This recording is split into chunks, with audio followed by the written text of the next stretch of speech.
आमर अश्विनी षडंगी महोदय मानवर विधायक कहले जे धनु यात्रा को आइबार लगी विश्वर सबुठारु बड़ ये खुला मंचर जो धनु महोत्सव आपन को आसवा पड़ो मु भावुली काले जदि मते बरगड़वासी अनुरोध करिवे कि विधायक माने कहिबे कि सांसद कहिबे अनेकी मु बसी थी केतेबेले कहले मु हाँ टे मारदेवी जे मु आसबी बोली केवल मु आसबी नहीं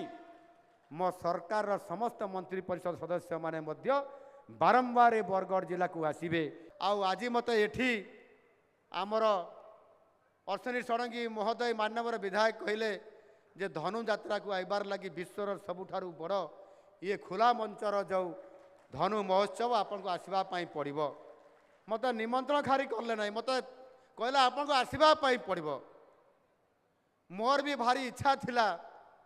जे मोर राजनीतिक कैरियर भितरे मु धनु आपंकर ये धनु यात्रा महोत्सव को मु एक्चुअली वास्तविक थरे भी आसिक देखिबार सुजोग सौभाग्य प्राप्त मध्य मोर हो पारि नाही मु भावुली काले जदि मते बरगड़वासी अनुरोध करिवे कि विधायक माने कहिबे कि सांसद कहिबे अनेकी मु बसी थी केतेबेले कहले मु हाँ टे मारदेवी जे मु आसबी बोली एवं संगे संगे अश्विनी बाबू मते एठी निमंत्रण तो देले नहीं मते निर्देश देला भलिया कहीदेले आपन को आसवा पड़ो मु राजी मु निश्चित भाव में आसबी एवं आपण माने जेते बड़े डाकिबे सेते बड़े भी आसबी केवल मु आसबी नहीं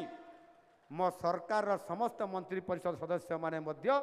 बारंबार बरगढ़ जिला को आसबे।